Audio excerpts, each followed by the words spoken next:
Oh,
you still don't.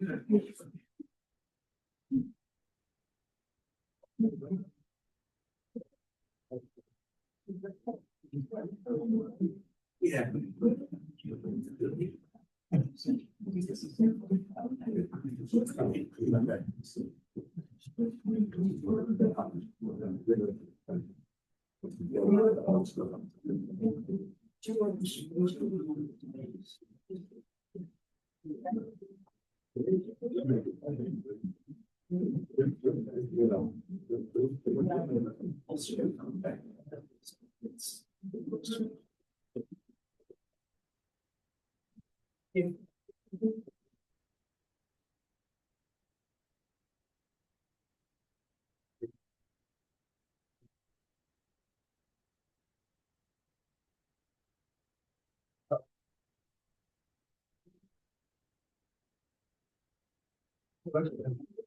There's refreshments over here for everybody.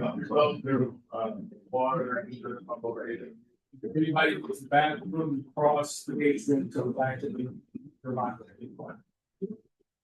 They're going.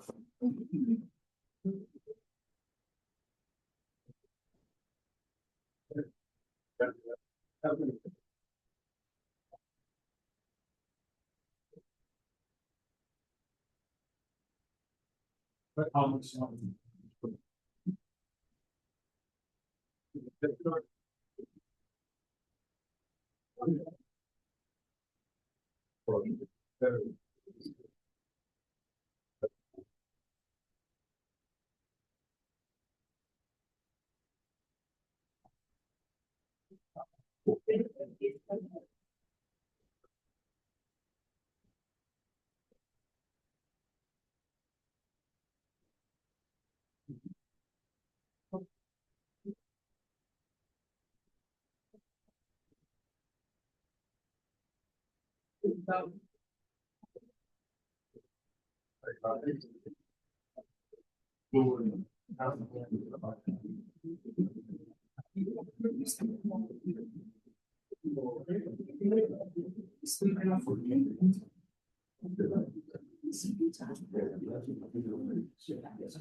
That was okay.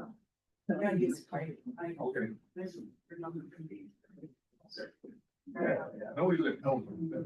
Right.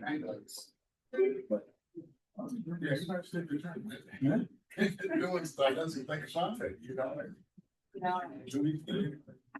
There's always be, you should always be returned.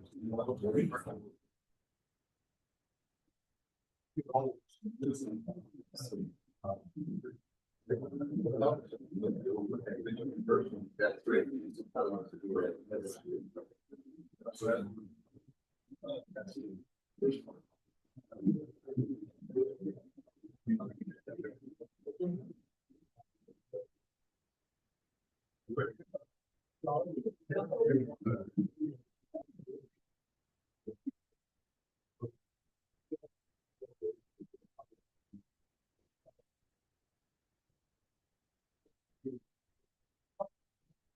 You're all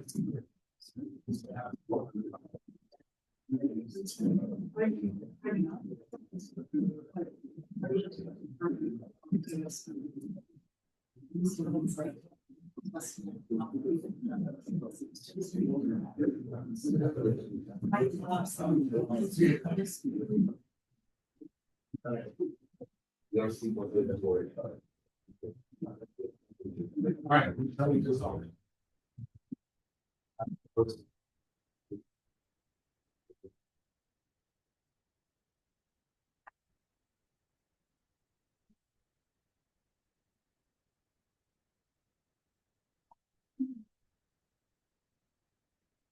Good morning, good afternoon, good afternoon, good afternoon. Good afternoon. Thank you. Welcome to Elmer Anderson Library on the West Bank of the University of Minnesota Twin City campus on the river. Where we do here at Anderson Library, the home of archives and special collections, we do that sacred memory work. And today we take up one of the ways we activate this archive that we have below us, 82 feet underground, is by hosting events here. We bring community in with the archive, which today we don't have, as we normally do in this room, because we have the special privilege of the gallery right now, and the 40th anniversary exhibit of the Gibbons collections up, and you will receive a tour at the very end of this talk by myself. Who am I? My name is Davu. You'll learn more about me in a second, because I have this strange two-headed thing today. I'm the institution man, the face of this here university, but also one of the panelists for the discussions today.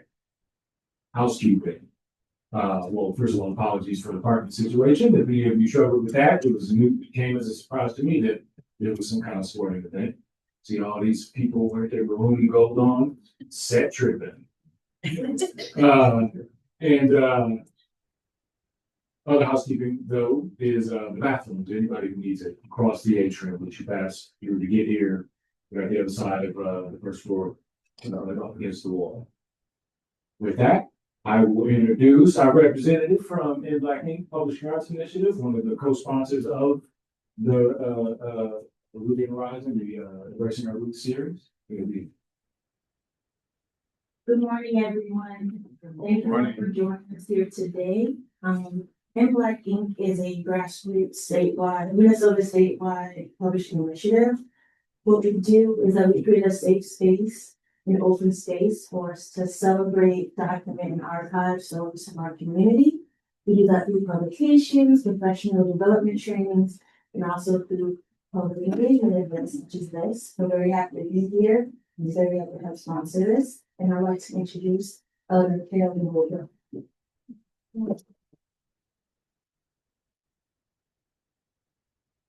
Don't mind me, I'm gonna stand back here till you're done, because then I gotta reset the camera, so it's there. All right, that works. Mhm. Hello, everybody. Thanks for being here today. And again, like Davu, I want to apologize about the parking situation, but we made it, didn't we? Yeah, it's a small and light group to hear a beautiful conversation. My name is Carolyn Holcroft. I'm the director of More Than a Single Story. We've been around for about 10 years, and our mission is to position the literary arts as a catalyst for cross-cultural healing and social justice. And we do this through writing workshops, readings, and mentorships that foster insight, empathy, and literary skill building. We invite you to visit our website, the Gibbons Collection website, Impact Inc.'s website, to keep up with what all of us are doing. And I'm really, really proud of this partnership we have. Embracing Our Roots, Rooted and Rising, has been around since 2021, shortly after the murders of George Floyd and Dante Wright, where it became really clear to us that young folks who really revere their elders and ancestors often don't know what's going on in their own backyard here in Minnesota. So we started this program. We were doing it online during the pandemic. This is Dr. Wright's second time doing it. I'm so excited that you're here today. And we recently got a grant to bring in youth ambassadors to help bring in more young folks to these events, because again, the purpose is to help young people understand more about, their own history here in Minnesota. So today, as you know, we're featuring Dr. John Wright in conversations with his mentee, longtime mentee, Davu Seru. And Dr. John S. Wright is the Morse Amico Distinguished Teaching Professor Emeritus of African American and African Studies and English at the University of Minnesota. He participated in the student movement that helped found both the university's Department of Afro-American and African Studies and the Martin Luther King program, which he subsequently administered for 3 years. I'm only going to give you part of his bio because it's almost as tall as I am. While he was chair of the Afro-American and African Studies department at Carleton College from 74 to 82, he also spent research leaves at Harvard University and Atlanta universities, and then he returned to the University of Minnesota because he's a fourth generation Minnesotan. He ain't going over, he come back home. And he renamed the department of African American and African American Studies. He has been a research associate at Harvard University's W.E.B. Du Bois Institute, and he served as a scholar in residence at the Schomburg Research Center in Harlem. Here in Minnesota, he spearheaded the acquisition of the Archie Gibbons Senior Collection of African American Literature and Life in 1985, which is why we're here today. And he remains as founding faculty scholar. And then Davu, who is standing behind me, Davu Underwood Seru. He is the longest serving teaching assistant to Dr. John Wright. And he's the longest serving graduate research fellow of the Gibbons Collection. And now he's its curator. And it's just such an amazing collection. He'll tell you all about it. They will tell you so much about things I just want to keep talking. I need to shut up. But he is co-author of the book Sights, Sounds, Soul, The Twin Cities Through the Lens of Charles Chambliss, he was a photographer here in the Twin Cities. And that book was a finalist for the 2017 Minnesota Book Award. He has also published articles on literature, music, history, and culture in American Book Review, Walker Art Center online magazines, MinnesotaArtist.org, and a French magazine, which I'm not going to try to pronounce. And currently he's working on a book project with Setu Ken Jones, a very long-standing amazing artist here in the Twin Cities. And he's also improvising music. He's an improvising musician and composer known primarily for his work on drums. And his compositions often emphasize interdisciplinary and draw from archival research. This work has afforded him an international reputation and awards from the Ignite Foundation and others, the Jerome Foundation, and also commissions from the Walker Art Center and Zeitgeist Ensemble. So he is a multi-talented, both of them are. Dr. John Wright is also an author and playwright, and I'm just excited for this conversation, so thank you again for coming. And turn it over to you. Okay, let me pan and zoom. You got me doing too much today.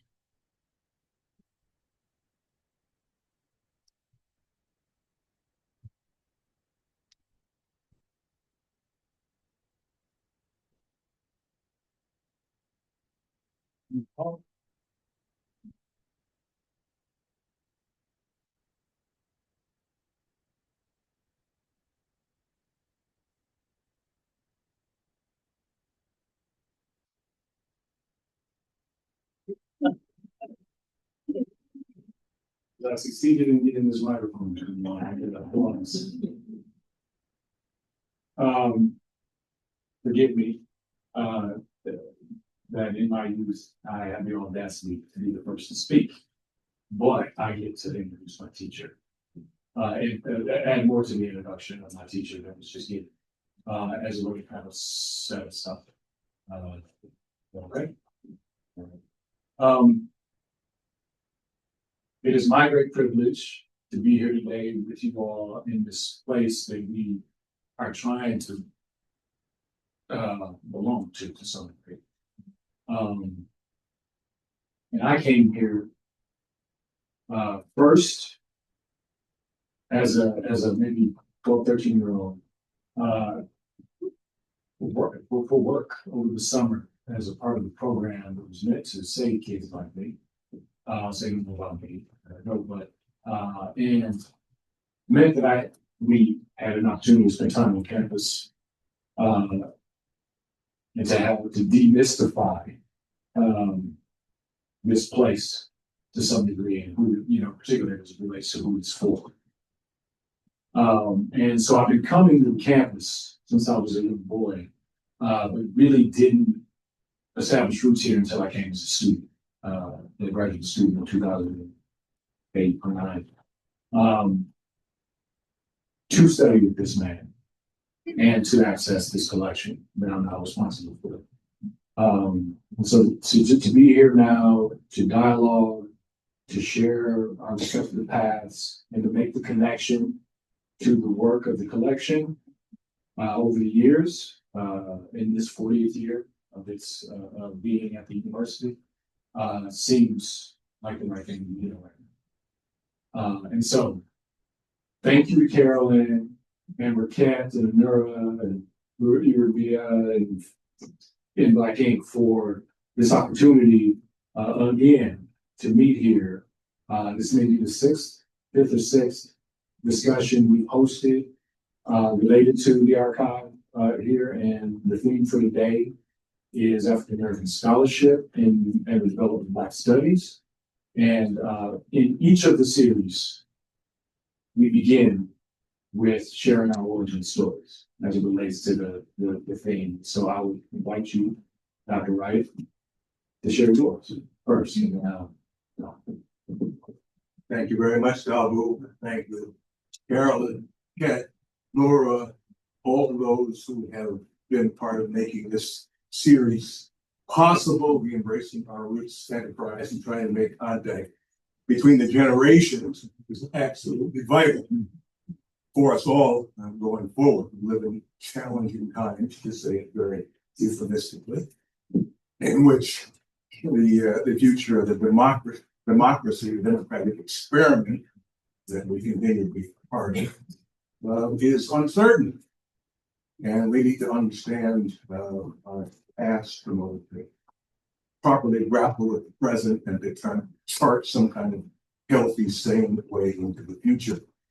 And in that context, my own story, Carol alluded to the fact I'm a fourth generation Minnesotan. That's one place perhaps to start. But that's a long story in its own right. I'll give you just outline some details on that. But ultimately, the track is part to address the question about the place of Black studies, of African American, African studies, Africana studies, however you want to term it, in our lives and in the development of this institution, this collection, and so on. And I might say in that regard that as a fourth generation Minnesotan, I'm part of a family whose history here in the state I got in part through oral testimonies of family elders, my father, my aunt, my grandmother, and so on. And they have elaborate tales about how the family first arrived here. And in terms of my father's side of the family, his maternal grandparents arrived in Minnesota in the 1870s during the Reconstruction era as refugees from Reconstruction era Kentucky. We sometimes forget it, but in terms of the Civil War era, there were 4 border states that were slave states that did not secede from the Union: Maryland, Delaware, Kentucky, and Missouri, all slave states that did not secede from the Union. So during Reconstruction, whereas the rest of the South was occupied by federal troops, the border states were not. This was done so sporadically.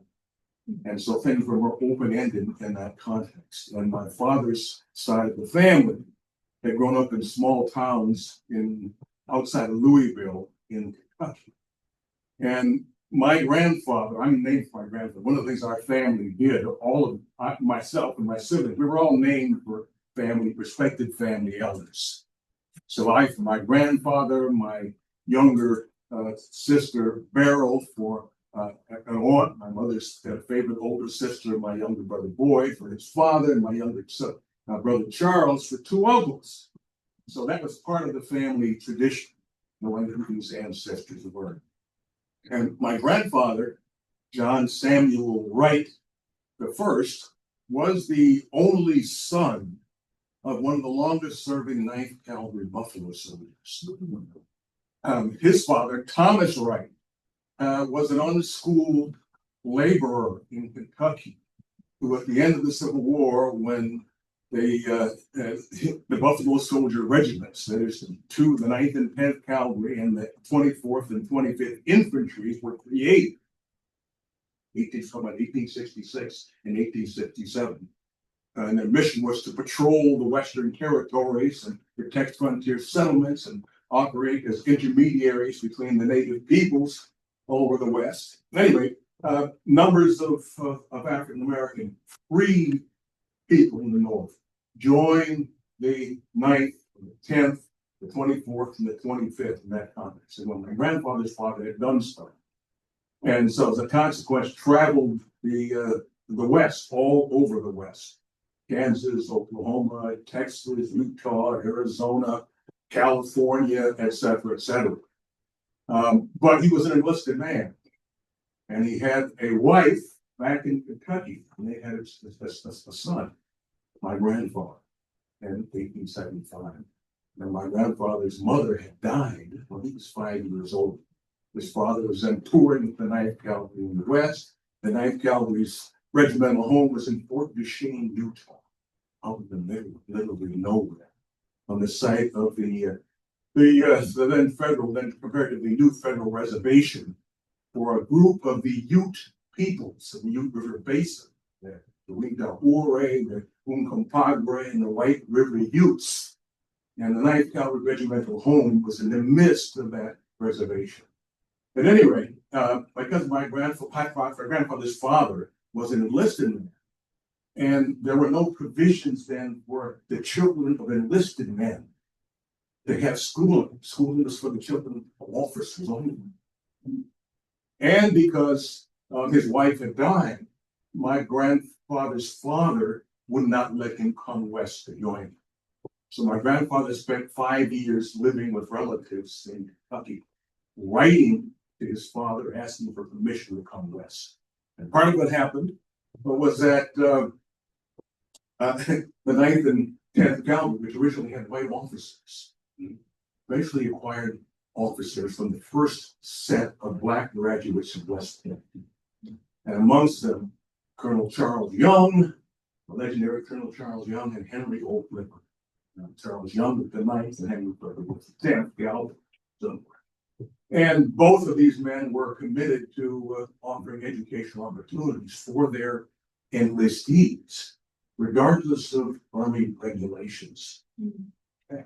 That was a positive sign. Secondly, my grandfather's father remarried. He married a black and Indian woman, Choctaw and black, so forth. So he now had a wife. And so, in response to my grandfather's entreaties, when he was 10 years old, his father said, "Yes, you can come to join." And here's a part where the family stories began. At the age of 10 years old, in 1885, my grandfather, by himself, set out from Louisville, Kentucky, on the railroads. Then, of course, the cross-country railroad had been established for some years, but only ran to St. Louis. The railroads all the way to St. Louis, Missouri. Himself, from St. Louis, Missouri, by stagecoach to Flagstaff, Arizona, where his father met him with the Indian ponies, and then rode the rest of the way to Fort Duchesne, Utah. My grandfather would spend the next several years getting schooling, in part because Charles Young admitted him again to school with the officers together. And he ultimately graduated from Fort Duchesne, from high school in Fort Duchesne, Utah. And then we're talking about now 1890, 91. And Reconstruction is over.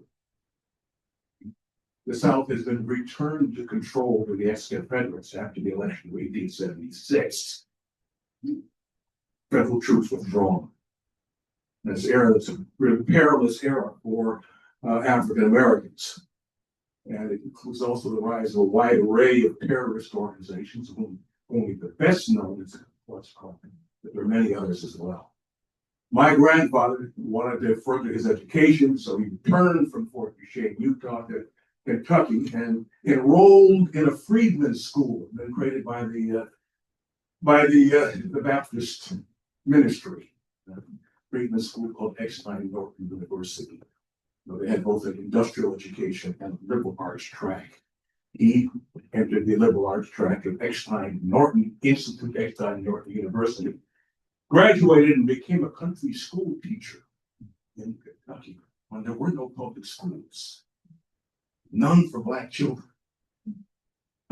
So that was the context out of which my grandfather had come. But in Kentucky, the Klan had originated in Tennessee, but in Kentucky, the most significant marauding terrorist organization called themselves Regulators. And like the Klan that specialized in brutal murder and political terror, the Regulators specialized in burning Black schools, churches. And my grandfather, again, who was teaching in a country school where he was not paid regular salary by the parents of the Black children, but paying them in kind, as it was said, in produce, in chickens, in hogs, corn, whatever else. Ultimately, he married. He started teaching when he was 18 years old. Had married a 15-year-old young woman, my grandmother, Fanny Hall, and 15, that was 18 to 15. And ultimately, they decided to head north to Minnesota, following his young wife's father, George Hall, who had come to Minnesota in 1870 when the census said there were about 200 Black folks in the state of Minnesota. And he was a barber, and he came to the state and began working in what was then the elite hotel in St. Paul, the Merchants Hotel in downtown St. Paul, was then downtown St. Paul, in a elite barber shop where you had a cluster of Black barbers, 6 or 7 Black barbers, had a Black barber superintendent. And so my grandfather and grandmother followed George north to Minnesota. Nothing but the clothes on that. They became, through hard work, although he was a teacher in Kentucky, no Minnesota schools would allow him to teach. Of course, Black teachers would be allowed to teach in Minnesota schools until the 1950s, unless they went to passing as white. So he worked as a floor walker in downtown Minneapolis, department store, and on the railroads, traveling west up to the West Coast, the northern routes to the West Coast somewhere. My grandfather was 7 when he died. I was 7 when my grandfather died. I never saw him in anything but a 3-piece suit. As I said, he had taken the liberal arts track at Exton Norton at the university and had a classical education in that regard, right? Instead of Latin and Greek. And that's was an Edwardian gentleman. And my grandfather had a library, personal library, in the farm home that the family had purchased during the First World War in 1916.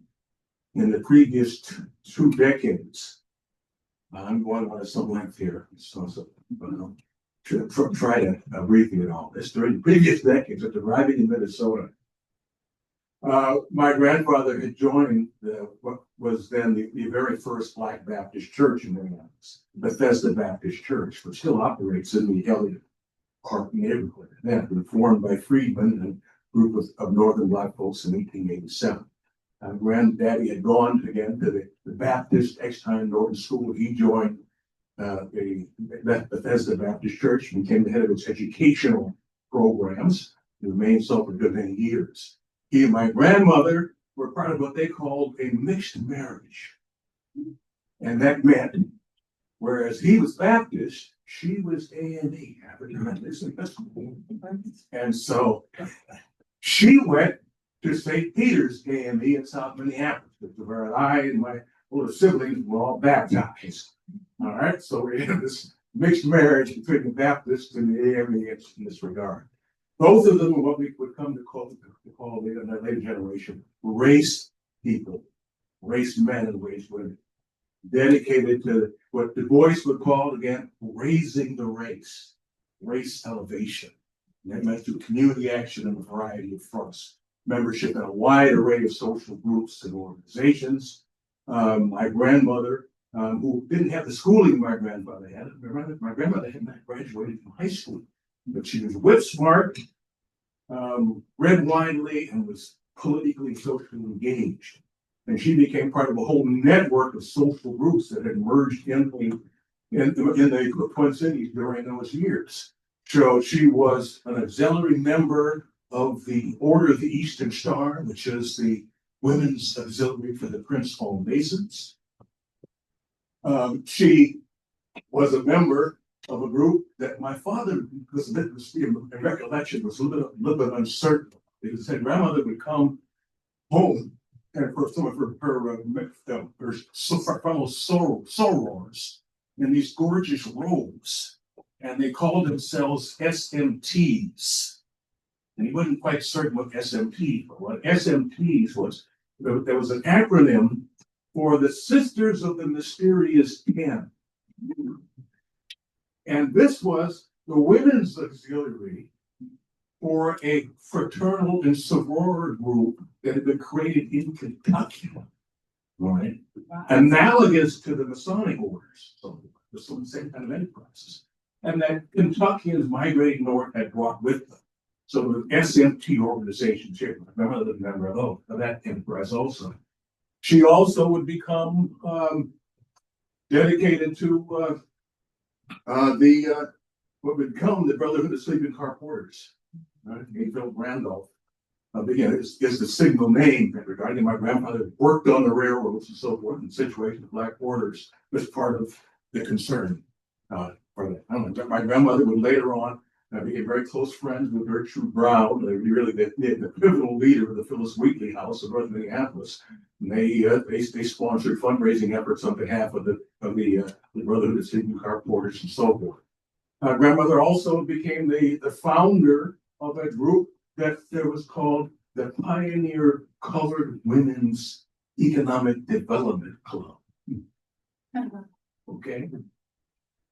That was mentioned in a number of the Black newspapers, their organization. So Both grandma and grandma were heavily engaged. My grandfather became involved with the NAAC, the National Afro-American Council. This is a predecessor for the NAACP that Du Bois and Black Minnesota lawyer Frederick McGee helped generate here after 1909. And the NAAC had been organized in 1898 in the Deep South in the wake of a series of massacres by white mobs in Southern Black communities.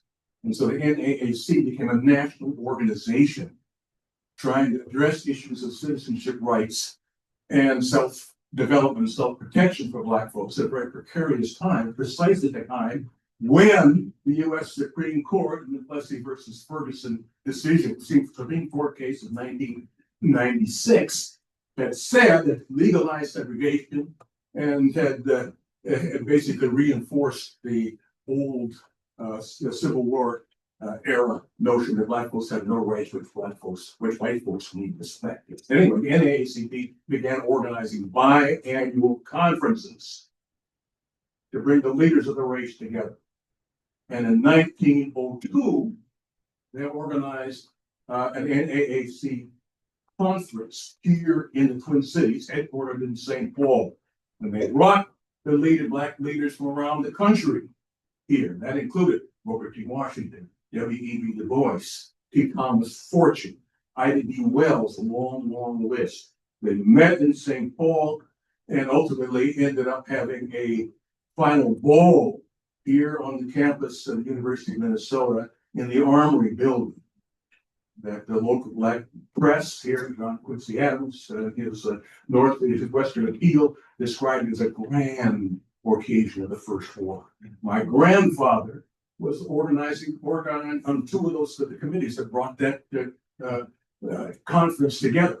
And so in that context, he had personally met Du Bois and Booker T. and T. Thomas Fortune, Ida B. Wells, this whole gallery of national leaders here in town. The year before that, in 1901, as a leader of the educational operation for the Bethesda Baptist Church, he had sponsored a debate at Bethesda Baptist Church on the issue whether Black folks are better off pursuing full citizenship rights and self-development, self-protection through conventional electoral politics and reform movements, or in trying to establish independent all-Black communities in the West. Right? Yeah, remember, this is 1901. Oklahoma is still in territory. The frontier is just beginning to close. And the Exodusters movement, which the roots were in part in Reconstruction era Kentucky, was generating communal experiments for Black folks in Kansas and Oklahoma and elsewhere. So this was a live issue. Granddaddy organized a debate and got 3 Black University of Minnesota law students to participate in this debate. And he and one of them argued one side of the debate, and 2 of the other Black law students argued the other side. This debate was reported then in the Minneapolis Journal, which is the predecessor to today's Minneapolis Star and Tribune. Okay. All right. This is the year before the NAAC. And anyway, this is my granddaddy at work. Because he and my grandmother had worked so hard and they had prospered and acquired pieces of property. They owned property in Minneapolis, a house and an apartment building at 911 East 22nd Street, right? Right near Franklin, Chicago. That's the home, the building into which I was born in 1954. But they had prospered enough so that in 1916 they bought a farmhouse in Robbinsdale, which is then an independent town, not a suburb of Minneapolis. And they were part of a cluster of Black farm families that were purchasing land in what are now suburbs around the cities. And so they had both city and country properties in this context. And in that country home, originally owned by German farmers, many of the farmers surrounding the area were animated in German and so on and so forth. My grandfather in the wall of the parlor had built a personal library. Books of all sorts. And that was my very first experience with a library, my granddad's library. And in it, he had books of many of the race leaders, the voices, the souls of Black folk, of the first edition of Alain Locke's The New Negro, the central anthology, and what would come to be called the Harlem Renaissance. He had, again, from his days as a student at Eckstein North, he had Latin and Greek grammars. He had collections of, he had a big World Book Encyclopedia purchased from a traveling salesman, and the novels, they collected novels of James Fenimore Cooper, the Leatherstocking series, the Frontier novels that created the modern American historical novel. Question for the Q&A. We have, at any rate, and I had the benefit of having been taught to read by my mother before I started kindergarten. I started kindergarten at age 4. And my mother, I'm abandoning all perhaps too much. My mother had a rather different kind of family history and trajectory. My mother was the daughter of British West Indian immigrants who had left Barbados at the beginning of the 20th century in the same wave of immigration that would bring Marcus Garvey and many of the people participating in the Garvey movement here again from the British West Indies. And my mother had ended up being born in Boston, which is one of the places where Bajans situated themselves along the East Coast.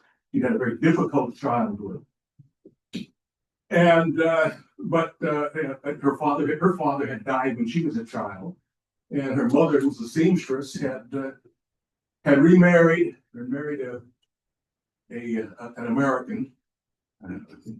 My father would call garden variety black man who was abusive.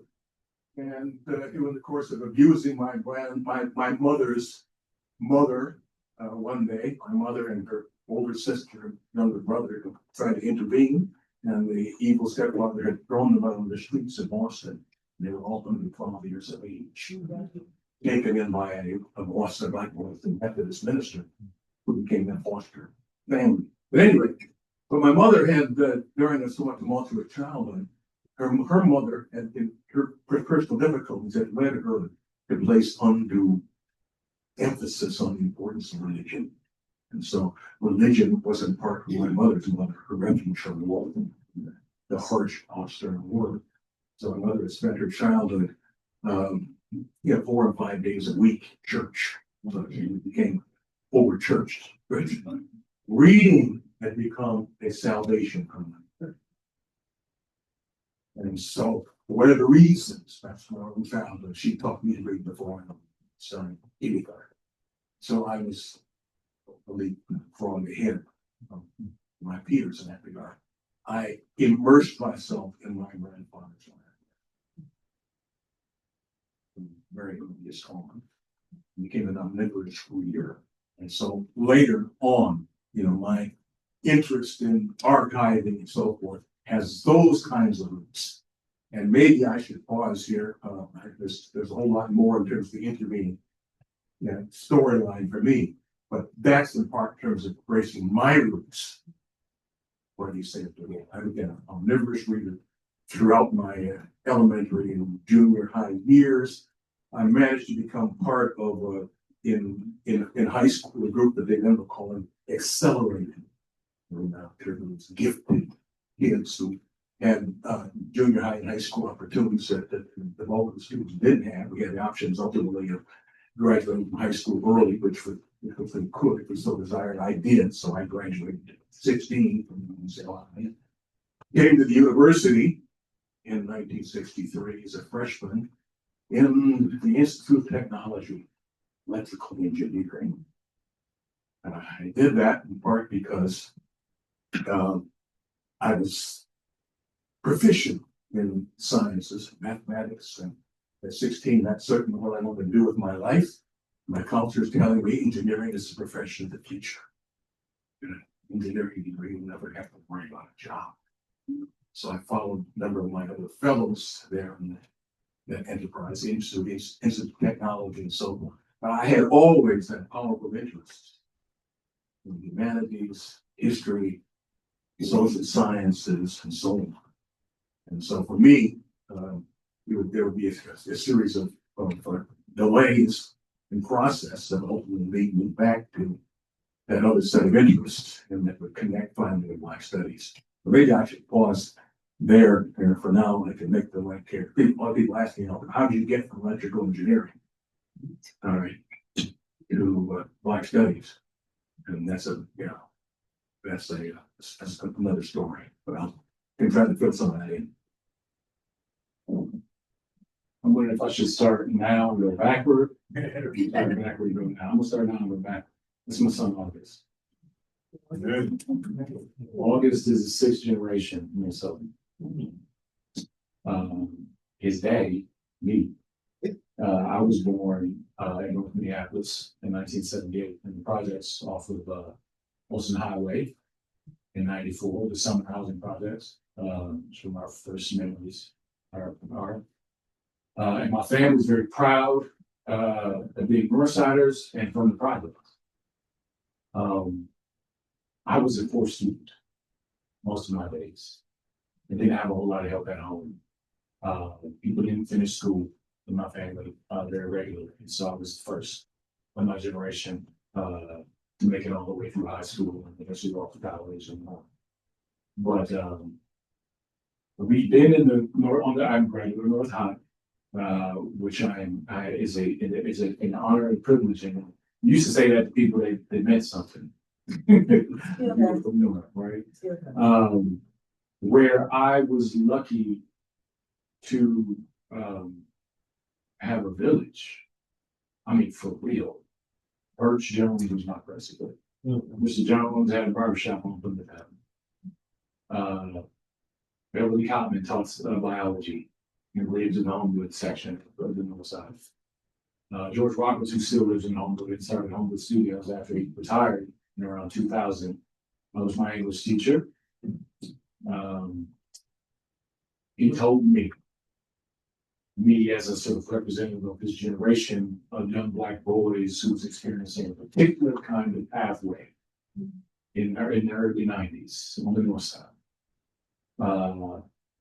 After the ghetto became the hood. Cornel West talks about that distinction, and he said, I'm not from the hood, I'm from the ghetto. The ghetto, church was strong, elders were everywhere, Black-owned businesses, we took care of them. The hood, everything was all broken up. I'm from the hood. But I got to see the transition in the 80s when crack was dumped on our communities and a militarized police accompanied.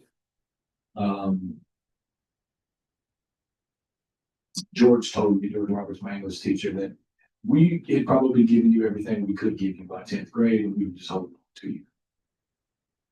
We just hold on to you. My parents were born in 1959 and 1961, respectively. Youth from the north side.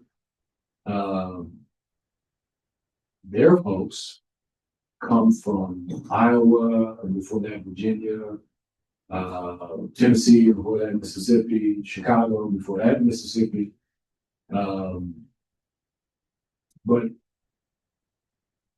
knowledge of sort of the longer story has escaped most of us. I've been lucky enough to, as a lettered person who went to school and studied, been able to become my family's genealogist and put together a longer story that has helped some of us to make sense of a feeling that we've had that we haven't been able to give much voice to because you don't know. It's hard to articulate what's going on. But as I talk to my family about what I've been able to uncover, and much of it is very similar to the story that Professor Wright just shared in terms of a certain class of Black folks arriving here at a particular time And due to how small the population was, becoming responsible for the Black folks that were here.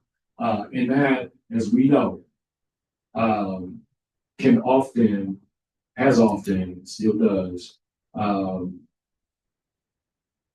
is sort of a drama, a sort of class-based drama unfolds between Black folk who are anointed leaders or who take the helm, and folk who are being led, right? Before, see, my great-great-grandfather, Clarence Underwood Jr., his father, who was born in Ohio, Clarence Underwood Sr., and had been a graduate of Wilberforce Academy, Freedom School, where he served in the military school and went on to serve in World War I in Saint Nazaire, France. Clarence Jr. fell from grace. He moved the family from the sort of insulated, nurturing community of South Minneapolis around St. Peter's Anglican Church, where we had been members of the same church that Dr. Wright just mentioned. Clarence Jr. moved family from the north to south side to the north side along 6th Avenue North in the 1950s. The former seat of the red light district in the Twin Cities, where the jazz scene was, right? And you can read all about Clarence Jr. in the police reports in the local Black newspapers. He done the child, he been cut all over Reading, right? Before Clarence Jr., we didn't know we had come from a respectable bunch of Black folks who helped to create who were among the cultural leadership of the Negroes in Minnesota in the early 20th century. We just thought we were from the projects on the north side. We didn't know about Clarence Sr. and Wilberforce. We didn't know that his granddaddy served in the 27th United States Colored Troops Division, the Union, during the Civil War. We didn't know that his grandmother's daddy was an escaped slave from Kentucky, who in 1837 fled into Ohio, went back with support from white abolitionists who were in Harriet Beecher Stowe's circle, and came back and got his wife and the kids. Took them in Ohio, but was out hunting one day, and the slave patrollers came across the border into Ohio and took family away, and he never met with them again. He remarried, but took off after that point for the Dawn Settlement, which was a Black commune in Toronto, in the town now called Dresden, that was led by the patriarch, Reverend Josiah Henson, who is in part one of the characters. His autobiography, his fugitive slave narrative, was one of two that Harriet Beecher Stowe based her character on in her sleep. They have been making her very problematic novel of the time she had. We didn't know these things. But many of us have sensed that the story we told about ourselves is Project Negro. Wasn't completely accurate. There was something, somehow we knew that there was more to that story. And so I've had great privilege of being able to piece together the story. The thing that I'm most proud of these days, and that I think August, my son, could probably cite verbatim, is the more recent news that our family has been in Minnesota since 1862. Fugitive slaves from Virginia. My great-great-grandmother, Julia Wallace, was born in Hastings in the 1880s, and her grandfather, John Wallace, came here after killing somebody in Virginia, a white man who refused him the most basic necessity that any human being could ask for, water. Whoa. He fled and with his family into Kentucky from Virginia, where he encountered the 3rd Infantry. It's 1862. They are in the South. Normally they are based though at Fort Snelling, but they're in the South for the war. And he enlists in the Union Army, John Wallace does, and receives safe passage to Fort Snelling with his family. And they would move to settle in Hastings, not far up the river, where there had been a community of Black people since the 50s, 1850s, since around the time of statehood, serving as barbers and janitors and servants, right, to the settler class, right, in Hastings, as indigenous people resisting colonization and genocide in 1862. Eventually, though, and we know about this because there's a photograph in the Hastings Gazette in 1907 featuring the Black congregation of Brown's African Methodist Episcopal Chapel, which had formerly been at the corners of 4th Street, I think, or 50 cross streets down in Hastings. But it had been burned down in 1907 by likely an act of incendiaries. This is what the newspaper said. It didn't just burn, it was burnt. And after which, most of the Black families in Hastings fled for the cities. And so that's how Julia Wallace's line meets Clarence Underwood Sr. from Ohio in Minneapolis. And they become members of St. Peter's Anglican Church. But then also after Julia dies pretty young in her 20s, and he remarries Helen Underwood, and Clarence Underwood help found and keep Border Church. They were part of St. James AME. Phyllis Wheatley, Clarence served as the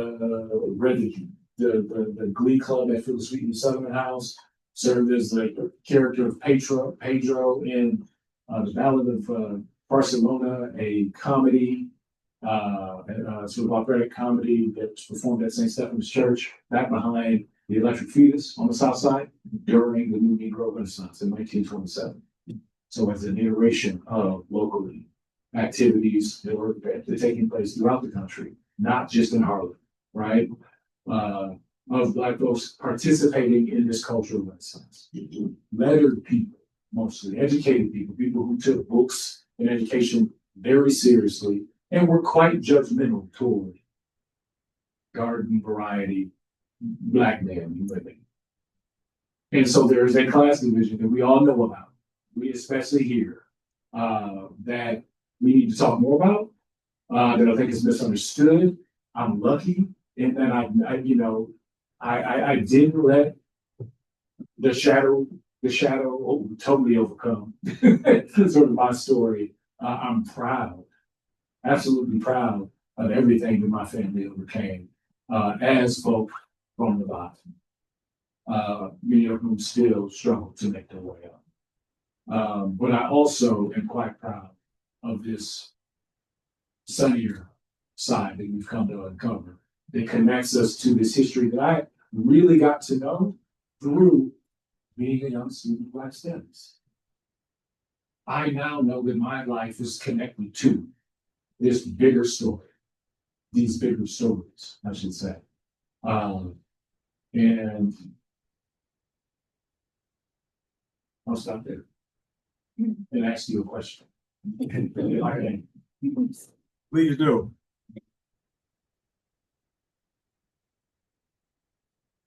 Is Black Studies in decline? And if so, this sort of political moment, cultural moment that we currently are in, can you put those things two together? There's a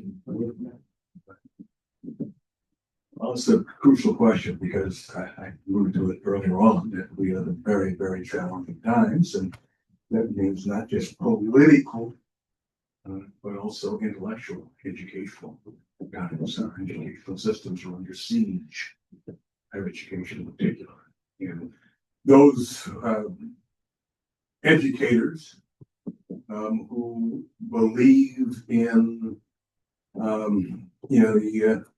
the national model, the pluralist, out of many one, the pluralist vision of American democracy, finding that national model being challenged by those who somehow want to promote they call monocultural, multicultural view of the country ideally is or ought to be. Black Studies, the Black Study movement, and there's a lot of misunderstanding about it. And I appreciate the transition that you made there, Davu.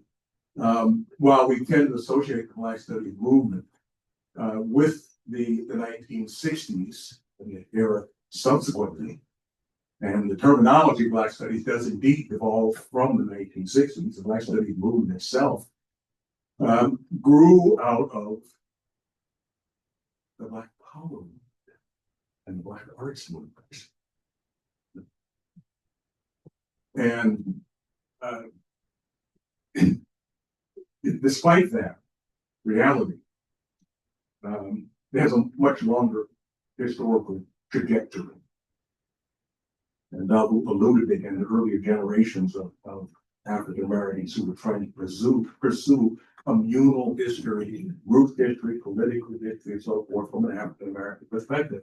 That whole intellectual effort, its origins are in the South, and primarily historically Black colleges and universities, which is where formal education for Black folks became institutionalized after the Civil War. The freedmen schools, the HBCUs developed out of the freedmen schools. And it was there that the first gleanings of interest in studying African and African American culture, history, and the history of the Black world developed. This takes us back to the 1890s. George Washington Williams published the first one-volume attempted history of African Americans. The 1890s, W.E. Du Bois, right? Dissertation at Harvard University on the suppression of the African slave trade, volume 1 in the Harvard Historical Series. 1898, Du Bois studied the Philadelphia Negro, which basically pioneered the field of urban sociology, bringing statistical methodology, the studies of urban change. Anyway, a whole series of things begin in the 1890s. And because the intellectual life of this country has been historically as segregated as it's socialized, it was again historically Black schools and a few northern exceptions, like Wilberforce and Oberlin in the north, who have their origins again in the abolitionist movement of the 19th century. It's in historically Black colleges and universities where the origins of the Black study movement really go. And although my generation of college students in the 1960s, and who, from coined the term Black Studies, some of us had links again to the earlier era, that earlier history, and knew about it. The reality is that the first protest for the inclusion of studies of African history and culture and so forth in the college curriculum took place in the Black school, the Southern Black schools during the 1920s. All right? And this is the time when people like Du Bois and Carter G. Woodson and a whole host of formerly trained African American scholars, an alliance of community independent scholars, were trying to break down the logjam at the historically Black colleges and universities, which then had, almost without exception, white administrators and presidents, and so forth. In the 1920s, Black students and faculty members on those schools began protesting. 8 or 9 of the major Black schools protests that shut the schools down. And part of the agenda then, led by Carter G. Woodson and Du Bois, Allen Locke, the very first Black Rhodes Scholar, 1888 trained philosopher. Locke was dismissed from Howard University's faculty for chairing the philosophy department because he sided with the students who believed that the Black schools were going to be the place where the study of Africa and African history was focused. Okay? The very first study of the Harlem in 1970, you walked into the library here on this campus and asked the reference librarian about the Harlem Renaissance, you'd have gotten a blank stare. You said, what? Memory of the Harlem Renaissance was preserved, perpetuated, promoted in the Black schools. In part because many of the key participants, people like Sterling Brown, right? Melvin Colson, Rayford Logan, list goes on, were all in the faculties of the historically Black colleges and university. In 1954, following the death of philosopher Alain Locke. His colleague at Howard, Sterling Brown, created the very first academic conference on what would come to be called the Harlem Renaissance. Sterling called it the New Negro 30 years after, dedicated to Alain Locke. A decade earlier, Sterling Brown, again there at Howard, so forth, had created the first scholarly anthology of African American literature, titled The Negro Caravan. Right? With the co-editorship of Arthur Davis and Ulysses Lee. Howard in those years was called the Negro Sanhedrin. University trained sociologists like E. Franklin Frazier, who'd gone through the University of Chicago school run by Robert Park and so forth, the Chicago School of Sociologists. It also spawned St. Clair Drake and a whole generation of Black anthropologists and sociologists who were teaching in Black schools. So, when my generation, I started the university in 1963, and my history here, and my educational history, despite the fact of being an omnivorous reader, and in accelerated high school classes along the way, my entire time in Minneapolis public schools, I had never been assigned to read a single book by or about Black folks.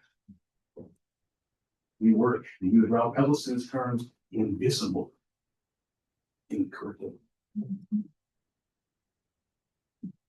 And in part, the Black Studies movement, building on the Black Power enterprise and its leadership, and the Black Press movement, was devoted to rectifying one of the great intellectual failures of American education.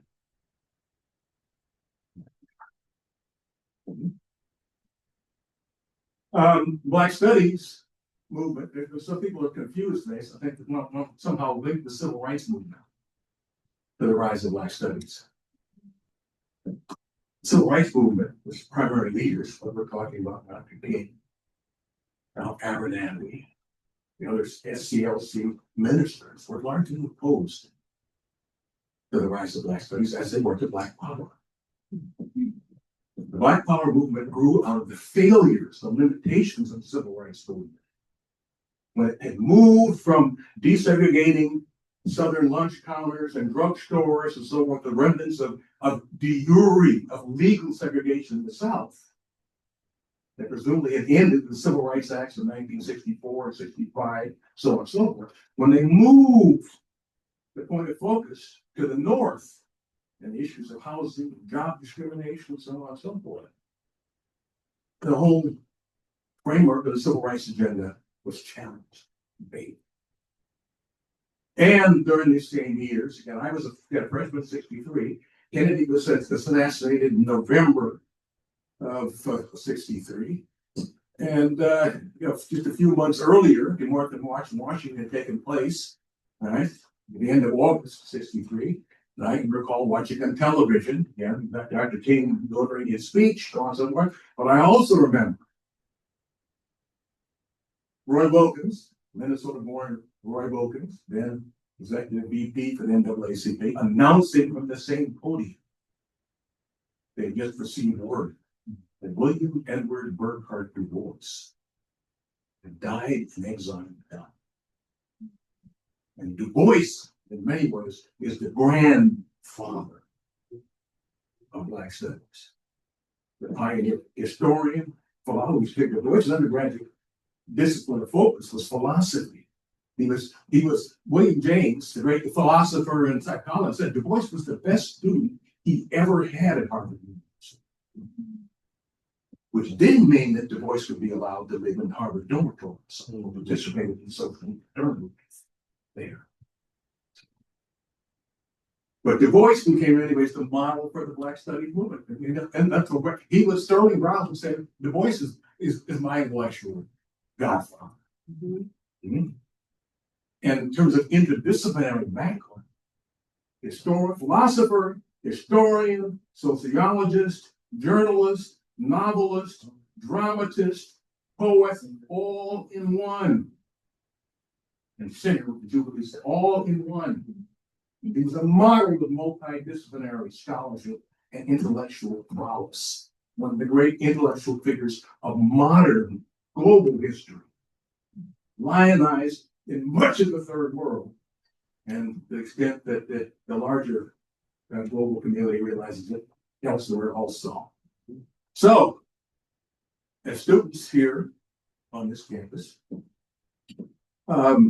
in the context in which, again, 63, I'm coming as a freshman. 68, summer 68, I graduated.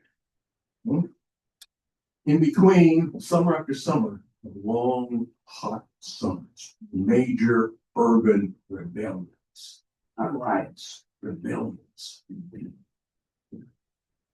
Kerner Commission report trying to explain the round of national urban rebellion. This is part of the backdrop of which the Black Studies movement develops. And one of the key texts for those of us then, before we had programs on campus and so on, was The Crisis of the Negro Intellectual by Harold Cruz, 1967. The same year that Leroy Jones, they kind of married Barack, yet Leroy Jones and Mary Neal published an anthology called Black Fire, which is to the Black arts and Black studies movement. What Locke's The New Negro from 1925 was to the Black Renaissance. At any rate, Harold Cruz's Crisis of the Negro Intellectual is also in part where the modern study of the Harlem Renaissance gets new wings, following what Sterling Brown and the scholars in the HBCUs had done 2 decades earlier on. Cruz tried to read the problems of Black communities in the mid-1960s by going back to the 1920s and examining the circumstances of Black theater, the problems of trying to establish independent Black theater in the 1920s. And seeing that as a root for the issues that were being faced by the Black theater movement in the 1960s, early 1970s. So it creates local institutions here like Penumbra Theater, which is outgrowth of Black collar, Black art, Black studies. The papers are Indians connection. Yeah. All right, I'm going on here and infinitum. So let me pause here. If I got to here, I hope I answered part of it. Black studies is in transformation. Black studies is in transformation. And part of what's happening now is the founding generation of Black studies. And I consider myself part of that founding generation involved in developing these programs in the late 1960s and 1970s, are largely retired or expired. And there are 2 generations of scholars who have come behind us. And whereas the first generation of Black studies departments and programs, in many cases, were created by people who were not conventional academics. Many of whom didn't have PhDs from research universities, but who had strong community bases and community organizations and educational enterprises. People like Mahmoud El-Khatib, right? Whose background had been born in Savannah, Georgia, and gone to Wilberforce, an old abolitionist bastion, and so forth. Background also in social welfare and so forth, and came to this community and became a central figure in the Way Community Center on Plymouth Avenue on the north side, and did what this university was incapable of doing at that point in time, grappling with the history of Black folks here and abroad. Again, from a Pan-African vantage point that incorporated the worldview of a W.E.B. Du Bois on the one hand, a Margaret Garvey on the other hand, the Nation of Islam and Malcolm X, community organizers and so forth, and a whole long tradition of independent African-American scholars. All right, the John Henrik Clarks and Yusuf Ben-Jochanans and Asa Hillinger, it's a long list of them. Who were not conventional academics, but who in many ways explored terrain conventional academy was either too myopic to address or too antipathetic to do so. Part of what's happened now is that graduate research universities like this most of them have very little look at links, strong links to local communities. And the kind of community organizers who were part of the first phase of the department on this campus, people like Martin Belgatti, like Josie Johnson, who came from the Urban League, all right? Lillian Anthony, who was the first chair of the department here and was head of the Minneapolis Civil Rights Office, but had a deep interest in African history and culture and so on. Those kind of people are no longer being hired at research universities like this. They do national searches. Based upon publications and refereed scholarly journals, and not in terms of community points of connection. And so there's a potential disconnect, one says, to the extent that the field has become professionalized in conventional terms. Okay? And that's in part the challenge of the future going in. There are other challenges also, but that's part of it. Thank you for that. In professionalization, sort of noting that as a current problem of the field. I really, with the very little time we have left, one of the things I felt anxious to talk about because I'm trying to get over is sort of mention the crisis of the Negro intellectual. You might have also said the Black bourgeoisie. And mentioning Du Bois as a polymath who I admire dearly. He's on my bag. August can tell you he hangs in our house. Over Nkisi Okondo, a power figure from West Africa. You said nothing about his being uppity in the eyes of many, including many Agabi. The burden. Heavy is the head of the Black intellectual who bears this uppity crown. Resistance in the community to trained, lettered. I've often seen folks who are often seen as projects of white people. How have we, and do we continue to sort of overcome and in pursuit of the thing we really want? And that is to raise folk who can't raise themselves up, and as a sort of not only, well, I'm gonna say first right. We get to do that. We get to do that as much as I feel like you gotta give back. We get to do it.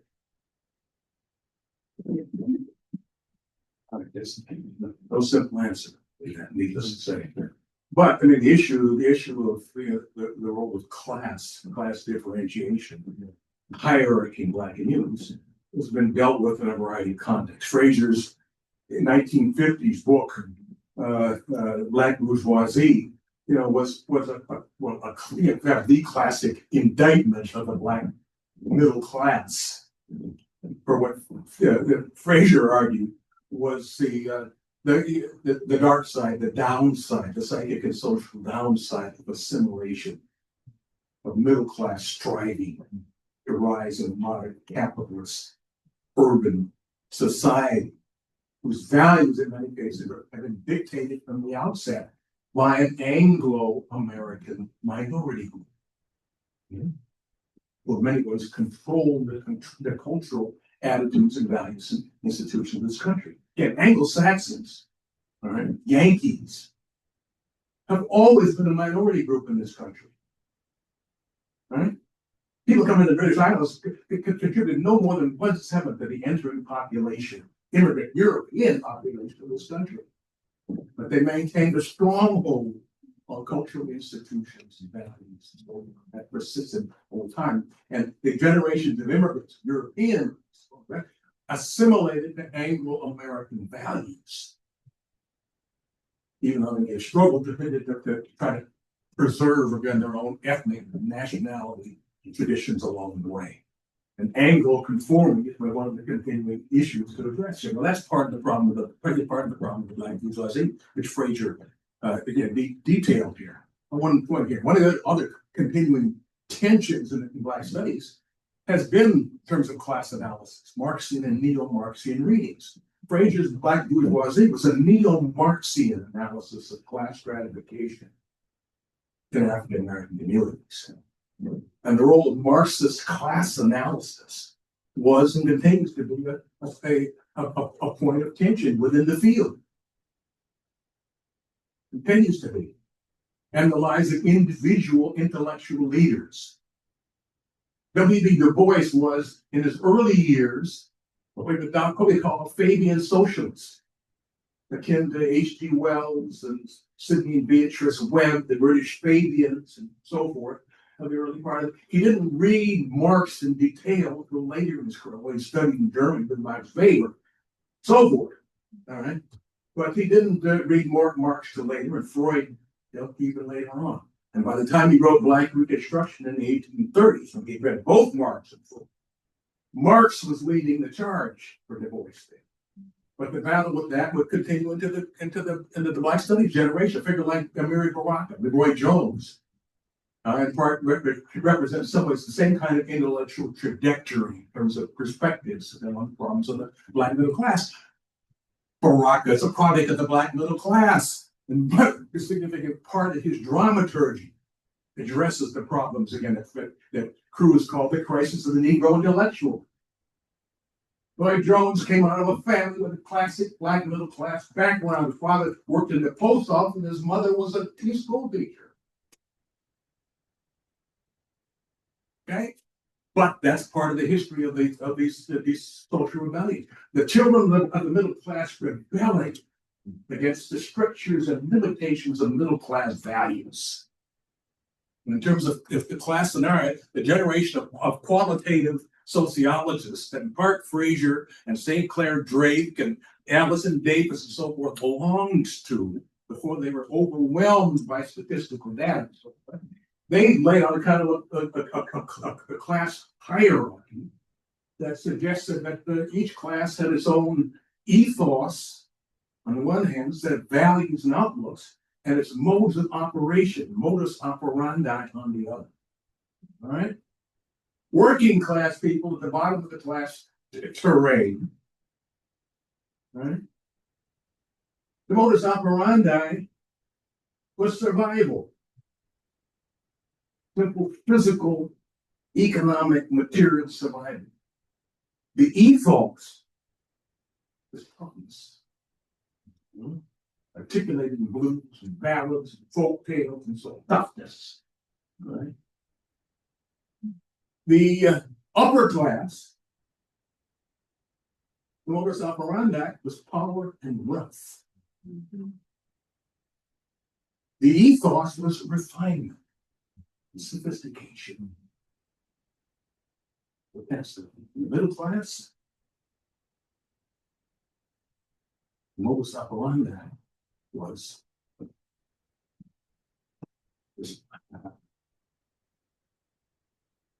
security. Security. Thoughts, respectability. And so with that kind of hierarchy, this kind of scenario, when St. Clair Drake wrote this grand study of Black Chicago, Black metropolis, inversion in the 40s, and it's a kind of an antipode to Franklin Frazier's Black bourgeoisie, so forth.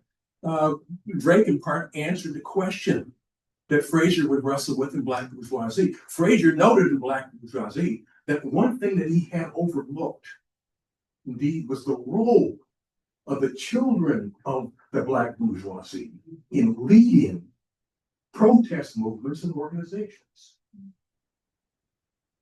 And the prime manifestation of that was coming as Frazier was writing Black bourgeoisie. Martin Luther King comes directly out of that terrain. Right? Children of the Atlanta Black middle class, devoting himself to what Du Bois called racial uplift, raising race, and through the means that he believed were most available. So, part of that, the question here is in part being resolved, but remains in flux. Today, I mean, you hear this in terms of analysis from both the left and the right. There is the situation with these very expensive institutions that kids feel like they have to go to now, right? Is one where, again, it's not so much a choice to come to a place like this as for young people. as much as it is a feeling like you must in order to survive. You have to go to school. And you have to find yourself, in some cases, in John Wright's lecture, with me, sitting there grading for him, and encountering a world that you did not expect. Your high schools didn't prepare you for. It's entirely because of the generational shift. And just like younger folk these days not having access to the kind of more traditional reared scholar as a teacher. I came for that because I was an older student, felt like I knew something about myself, was introduced to your work through a series of California newsreel produced documentaries about Black authors. Ralph Ellison, Toni Morris, and James Baldwin, and this is brother in a beret, who's professing much about these folk. And my teacher said to me, "Oh, you know that's John Wright. He's over at the U. And you know about the Gibbons collection, right?" I would come over eventually and serve as UTA for a number of years, and we would often talk about, as I'm grading for you, and we're having our dialogues about the process of grading and where students are in terms of the writing these days. One of the things you would point out is how much the number of Black American students has sort of declined or gone. I think that. How few Black Americans today, the descendants of formerly enslaved Negroes, not folks from West Africa or East Africa or first gen, but of immigrant parents, but Black American students might be there the first week and wouldn't survive the ad drop deadline. What's happened?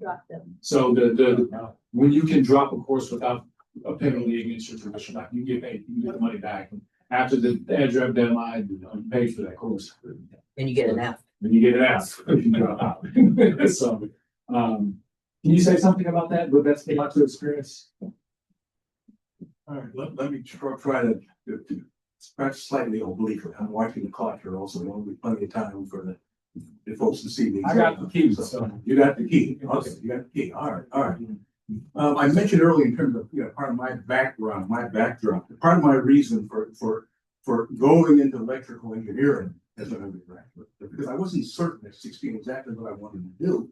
And my high school counselors told me that engineering was the profession of the future. You'd never have to worry about a job with a degree in electrical engineering. Well, as fate would have, when I graduated in 1968, the Vietnam War is in full force. The draft is operative for all college-age young men. And the defense industry is reshaping what's happening out in corporate America. Engineers were walking the streets or working at McDonald's, having difficulty finding jobs because of a variety of these changes at the time. So the notion that kind of high-tech education was an insulation against upturns in the economy was an illusion. The same way that today, in the midst of the technological revolution represented by artificial intelligence, is now in the process of eliminating large scores of white-collar jobs for college-educated graduates, right, who have focused on computer graphics or design, whatever the brain might be. Right? And those jobs are being eliminated by artificial intelligence. Suggests that the best preparation for the future is the broadest kind of education and training. That does what liberal arts indeed liberate one. The original meaning gives you the broadest kind of set of skills, make you as adaptable as possible for the rounds of future shock that we are facing and will continue to face going forward. Young graduates coming in now, ask themselves, what can I do that artificial intelligence can't?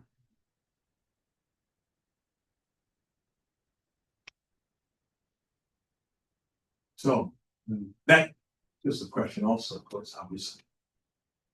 For those of us involved with Black Studies, the world of Black Studies, and the issues face the African world.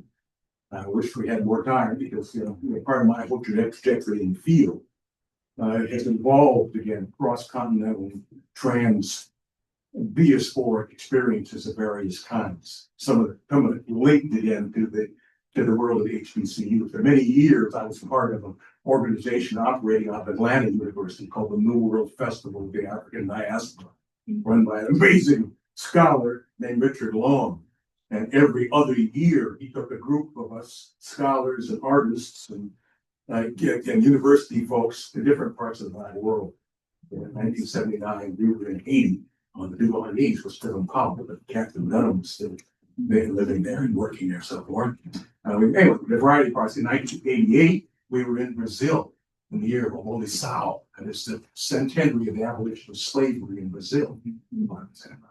And we went there not simply as tourists, so forth, but on study and research projects also. Anyway, that's just part of the whole enterprise. I was, as a graduate student, again, one of the outgrowths of the creation of Black Studies, Afro department here, was a pioneer graduate program in the history of African peoples. It was one of the first cross-cultural comparative studies of the African diaspora in this country that in a very unique way brought together a group of a dozen Black graduate students all at once, and with an amazing array of scholars across the disciplines that developed, again, this cross-cultural comparative. And numbers of us, again, abroad, outside the country for field experiences and research projects and so forth elsewhere in the African world. So, unfortunately, that program was never funded by the graduate school. All of us who were graduate students had to generate our own resource. None of us were on fellowship. We had to generate our own research, our own resources, and so forth. I was running the Martin Luther King program while I was in the History of African Peoples PhD program. And a number of my other friends, were similarly involved. Several members of that group have gone on to national now. Yes, Earl Lewis was retired a few years ago as the head of the Mellon Foundation. And he was a chancellor at Emory for many years. Joe Trotter, specialist in labor history and so forth. Joe is still working at Carnegie Mellon, I believe. So anyway, Quintar Taylor became the leading Black scholar in this country on the history of the frontier. So anyway, that was a tremendously important experience for me and one side of the Black Studies enterprise as it developed over the years. So the Gibbons collection. As Carolyn stated in the introduction, came here 40 years ago this past June. As a great gift of that arrived only after much labor and vision by folks like Dr. Wright, Ezel Jones, and Claudia Wallace, the Patriots Council of 11 families, the Gibbons family at the center, to ensure that this 3,200 book, rare book and manuscripts in our archival collection came to serve as a tool. Firstly, accessible to the African American Studies Department, but additionally for the community off campus, right? As a way to attract scholars, to impact pre-K through 12 educators. One thing I didn't say about North High, and is the narrative that Professor Wright gave about the Harlem Renaissance, and it's sort of like what we know about it today, it's all really new still. When I'm at North in 1991, 92 to 96, Black population at North was 85 to 90%. We were. I told you about Birch Jones and that, right? Elder Monk Root came and taught Black Studies Culture in the summer. So, Harlem Renaissance was standard fare in our English classes that George taught. We didn't know that George came here one summer and took a class with John Wright, with his educator peers, pre-K through 12 educator peers, on the Harlem Renaissance, a how-to for teachers who might take it up as a subject. We didn't know that. There's this continuity connection where collections provide an opportunity to take the work of Black Studies off campus. To take the work of Black Studies off campus. The exhibit out there in the gallery tries to tell the Circle Unbroken, celebrating 40 years of community stewardship in the Gibbons collection. Tries to tell the eighth version of the story of the collections coming, the people who brought it here, what they did with it, to get it to what they did with it once it was here, and the response to the collection by scholars primarily, but also creative writers who have used it, who have come here, used it, and produced new books as a result of that. And so there's this feedback loop, this call and this response in the community, this multi-voice call and response in the community, who is gathered around the Gibbons collection. Something that might otherwise die in this building as a commodity. It is kept alive through this kind of engagement with people. And is a legacy of Black Studies. See how I wrap that up? It is our privilege. We can't solve the problem of how to make sure that we have more Black American students in these classes, how to retain faculty who might come here, trained up elsewhere, HBCUs it up, but get a little touch of this cold on their skin. I mean that literally and figuratively, people as well as the climate, right? And leave. Don't stay. So it's hard to keep administrative power. It's hard to keep memory of what folk have done over the course of the decades and generations. That now is the work we need to take on. And so I thank you. I'm a part of a small group of people who gathers every now and then. We find ourselves out in the city. Tish Jones, Arlita Little, a couple other folk, and we look at each other and go, "Oh, wait a minute. We share something. We all got to study with this man. We know what they don't know, and we know how lucky we are to have him." And so, with that, I would invite Q&A, but also remind you that we got 20 minutes before the doors lock, and I got the key, so we can stay as long as you want and have a tour of the exhibit. I can walk you through. Before that, does anybody want to? I have once. I can talk about it. Or, you were talking about keeping the Black Studies alive, keeping things going, and you and I had a conversation recently about having. I guess the question is, how are you going to keep the liberal arts there for people, combining Black Studies and engineering, or whatever combination you would do. Black Studies and dentistry, I don't know. Give me a brother, but Thank you, Kate Maxwell Williamson, old family friend. Our families know each other for 63 years. All right, 63, very, very long time.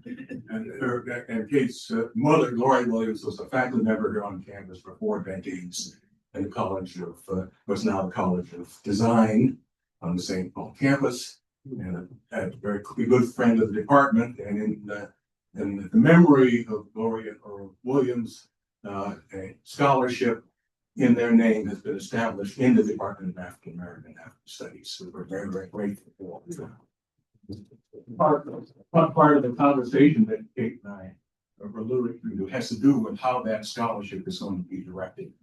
And Gloria and Oral, like my parents and so many other of their peers, were devotees of excellence and hard work. Excellence and hard work.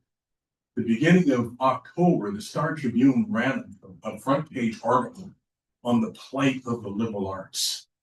Again, across the higher education sphere in this country, how the art, if the liberal arts are indeed in decline, what are the institutions doing to save them from further decline? And one of the answers was finding ways to promote the idea of double majors, or interdepartmental majors and so forth, that would allow students to combine, to bring together both things that they were passionate about that may not have obvious marketplace value with fields of study that were more market oriented. And so the idea of targeting the Williams Scholarship again towards majors and minors in African American African studies to do double majors or interdepartmental majors is part of what we're in the process of discussing. And I'm very much in favor of that. I will say this, that the article didn't seem to have any note that that's an issue that is very old, the field of Black studies. And that major departments around the country were wrestled with that many, many years ago. Indiana University in the Big Ten was perhaps the most successful in pioneering the idea of doing double majors in Afro studies with another social science field or a technical field and so forth. So that you may have a business major and African American African studies major as a double major. They set up a scenario where we had formal interdepartmental linkages with history, with sociology, think anthropology, whatever else. Anyway, 4 or 5 other kinds of fields. And so we're going to be continuing that discussion about the Williams Scholarship and trying to answer that question concretely. Oh, I thought you were going.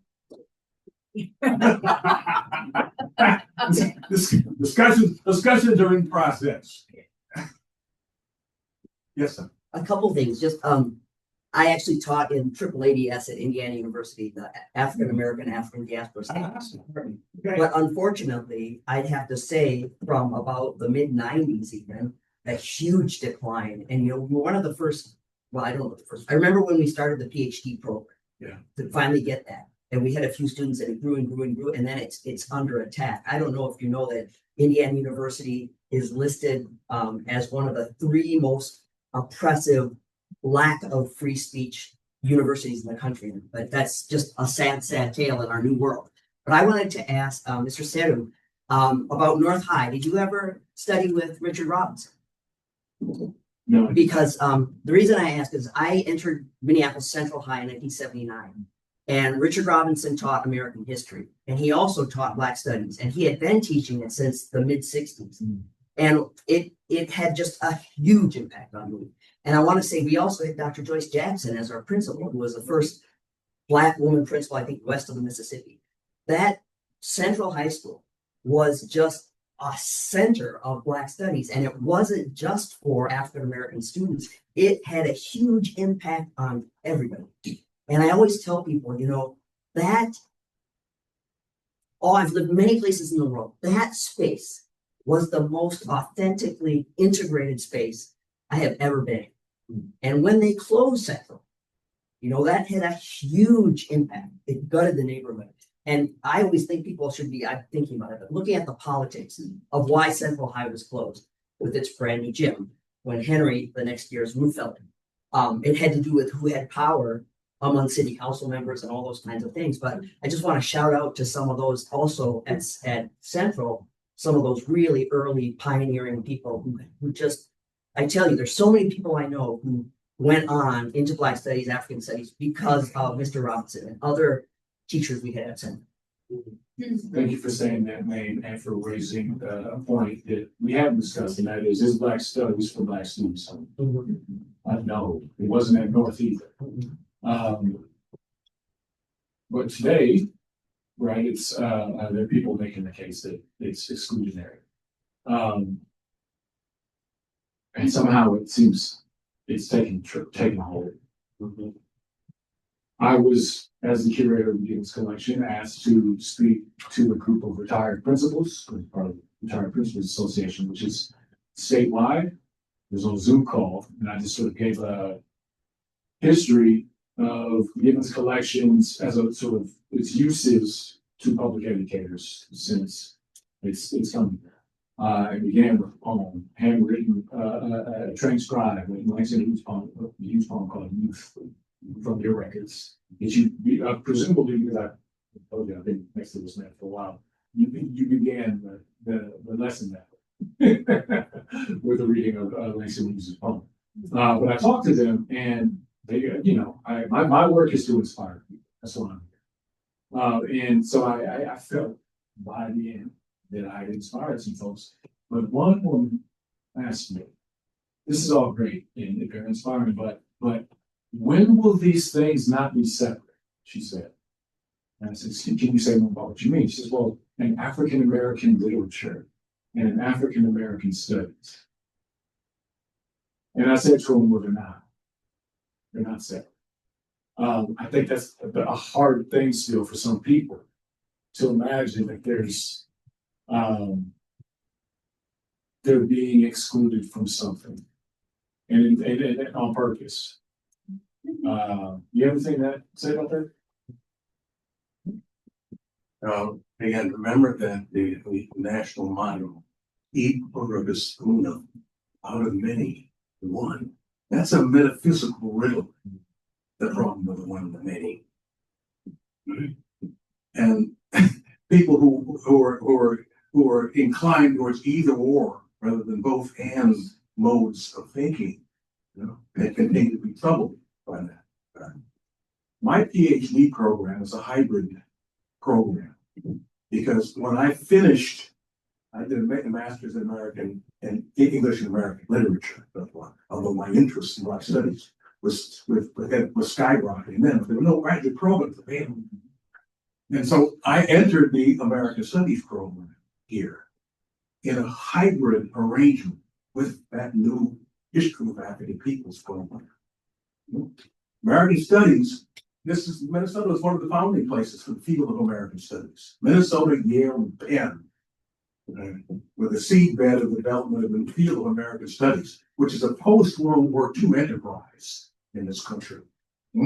Before the Second World War, this was as one of the Calverton wrote back in the late 20s. We were in the grips of a colonial complex, sense of cultural inferiority to old world cultures, and English in particular, and Anglo-American culture in particular. The field of American Studies from the outset had to wrestle with these issues. American Studies program that I was in, the graduate student, and we had some of the most sophisticated multidisciplinary scholars available. None of the orienting texts on methodology, theory, all right, nor on specific historical topics. There were no, again, texts about people of color.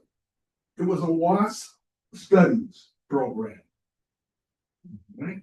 American Studies in the field had to begin to grapple with that problem of the one and the many, and the idea of multi-perspectival approaches.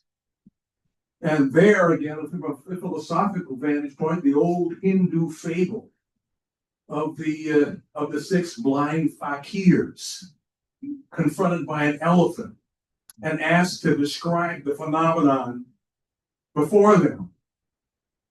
Right? One's got hold of the tail, one's got hold of a leg, one's got hold of the ducks, etc., etc. What is an elephant? Right?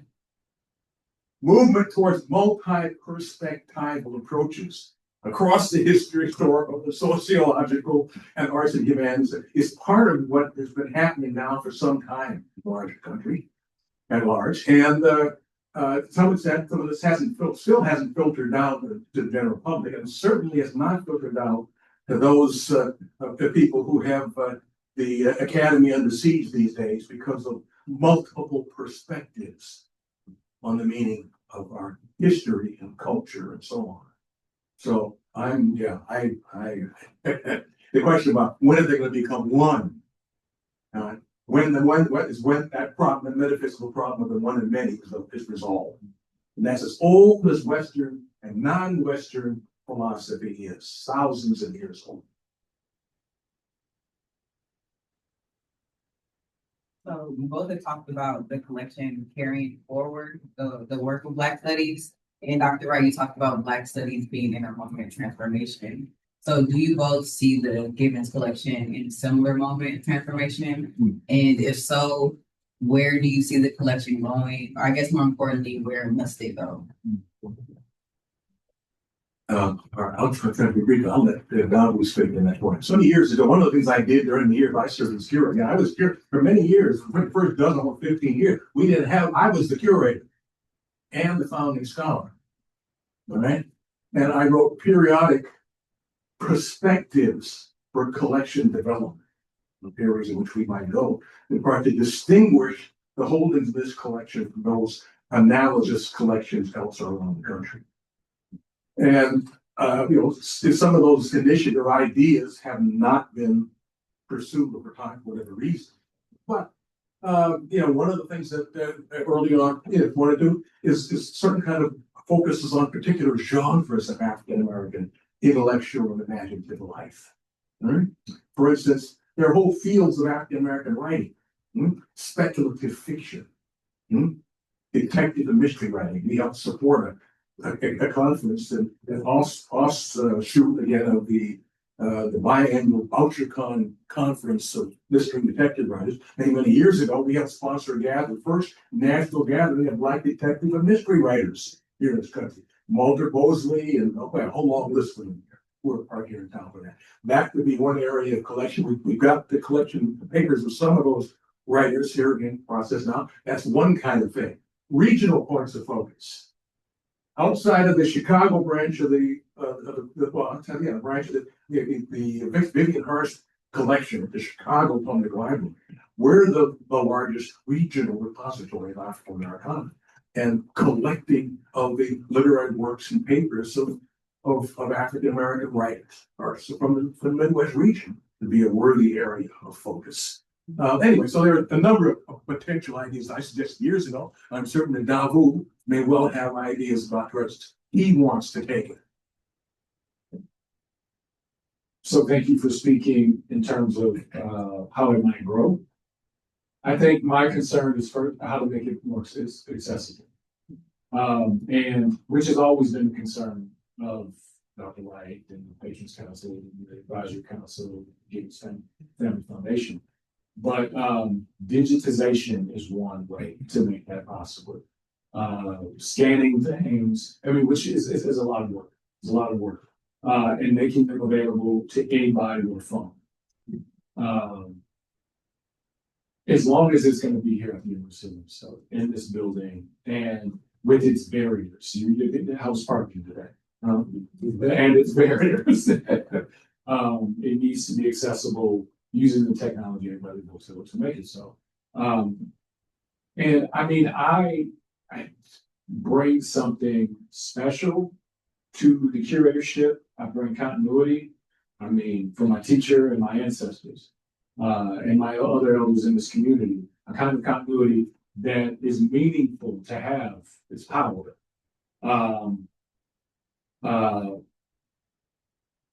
For anybody, and useful for the need sort of to connect with people off this campus. Making sure we keep that,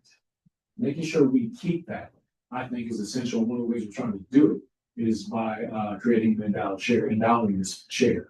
So there's always somebody here, not me, but somebody presumably who comes up through the ranks, part of the effort to build an endowment, will allow me to hire an assistant curator who's trained in the library school stuff. I'm trained in literature, in literary and cultural history, and I'm a performing artist. And there are parts of this job that are better suited for someone training who went to library school.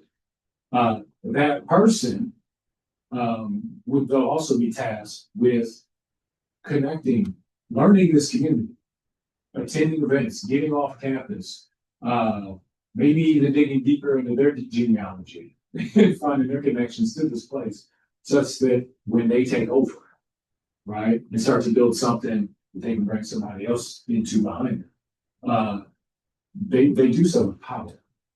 they have what they need to connect with people. I'm serious about that. I feel like this is work that is, I don't understand all of it, but it certainly feels good. And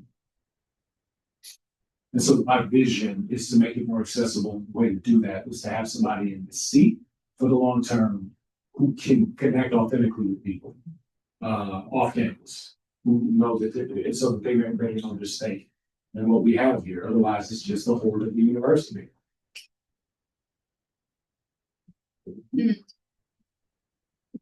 Mr. Wright, question. You spoke on the difference between the ghetto and the hood. Would you say? Oh, well, I mean, I asked you because you're our older generation. You're still young, you know what I'm saying? You basically see a little more. So I asked this question to, would you say that there's a difference between the perception on African American history and what is taught between the ghetto and the hood versus the ghetto has more hope and faith, and the hood looks at it as oppression from slavery and reparations? Would you say that there's a difference between the teachings of, you know, how we are supposed to actually move based off of those before us, or, you know, the thought process of handling situations a certain way versus how we feel? All right. Important question, not a new question. That's, you know, one of the questions that we were addressing in that first founding generation of Black studies was dealing with, in part because we had so many people who were community based, or one sense on the underground of the kingdom. And part of what the Black studies movement at Southside was addressing was the need to deal not just with people who were coming out of high school and high school diplomas, but all those Black folks, young Black folks who were outside the regular educational orbits, right? Who were in prisons, for instance, and street gangs, etc. And one of the, you know, the beacons of that early era were figures like a Malcolm X, right? Whose story of transformation, the personal transformation, right, in the Nation of Islam and afterwards, so forth, and one way of addressing those kind of issues, and one kind of perspective, someone who had grown up, you know, he's come of age in the underworld, right, in the criminal underworld, and who was developing historical and political consciousness and trying to move towards social reform. So one of the sides of the Black study group was dealing with a whole generation of folks like Malcolm, like the members of the Panthers, so forth, who had essentially a street corner vernacular perspective on politics and sociology and psychology and all the rest. And, you know, one of the things, again, I think I tried to mention this earlier on, very important stream in the whole history of Black studies has been this voice again from outside formal academic institutions. Again, remember, part of the history of slavery in this country is that the slave codes forbade literacy for slaves, because it's potential revolutionary implication. That's one of the things that differentiated modern slavery from slavery in the ancient world, from Greco-Roman slavery, where slaves were oftentimes teachers of the aristocrats, enslaved philosophers like Epictetus and so forth. They were enslaved, but there was no notion somehow that there was an absolute divide between literacy, wisdom, and so forth, and slave status. Racial slavery made that difference. Racial slavery and the Haitian Revolution in Haiti, the end of the 18th century. And the fear then became that because modern slavery had turned into racial slavery, that educated slaves would lead to revolt akin to what had happened in Haiti. Right? So we have generations of Black folk, like Frederick Douglass. Frederick Douglass didn't spend a day in school, became one of the foremost intellectuals in the 19th century, one of the greatest oratorical, rhetorical masters. He created, while still enslaved, East Baltimore Mental Improvement Society, met at night. with the slave and free folk. Men studying philosophy, theology, politics, oratory, poetry, and so on and so forth. You don't have to be in the academy to learn, to develop wisdom. There are certain disadvantages because you don't have the kind of peer support, you don't have the kind of guidance, you don't have the guardrails of being in a formal academic state. But you're also freer from some of the forms of myopia and theoretical and methodological constraints the conventional academy, traditionally imposes on its members. And that offers the possibility of alternate vantage points and perspectives, like those that come with them from the street corner and elsewhere. This morning, I sent Professor Wright a link to a video, an excerpt of Neil deGrasse Tyson's Star Talk. You know who Neil deGrasse Tyson is? The world's foremost Black astrophysicist, popular intellectual, public intellectual, doing a lot on social, well, PBS, TPT, on YouTube. The brother's brilliant. He's got a show called Star Talk with another Black, I'm not sure if he's a trained physicist, but they bring folks on to have these profound conversations about the universe, right? He got into a back and forth with the actor Terrence Howard. You know about this? Yeah. Yes. So Terrence Howard went on to a popular podcast, Joe Rogan, and shared the sort of results of a 36-page treatise that he had written, challenging a lot of mathematical theories, and that would, if his challenge held, change profoundly the way we think about nature of the universe and whatnot, right?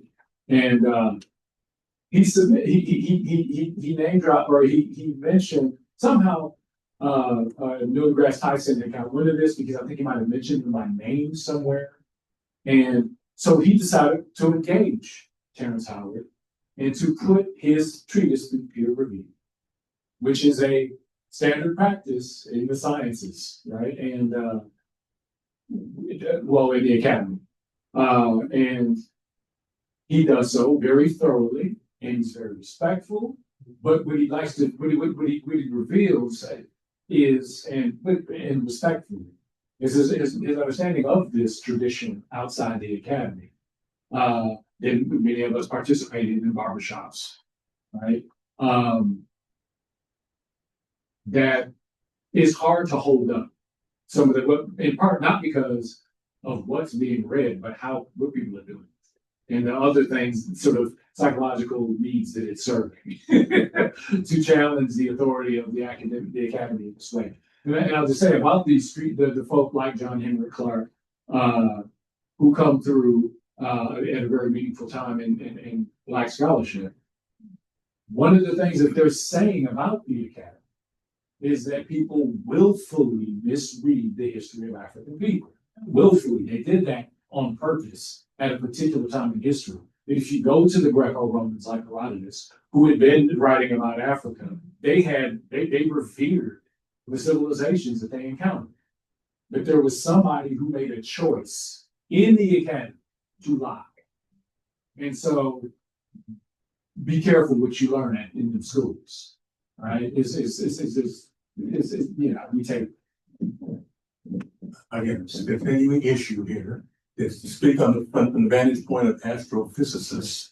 One of Neil deGrasse Tyson's, I'll say mentors, but models was Carl Sagan, right? The astrophysicist of the Cosmos series and so forth. One of his last books was called The Demon Haunted Universe.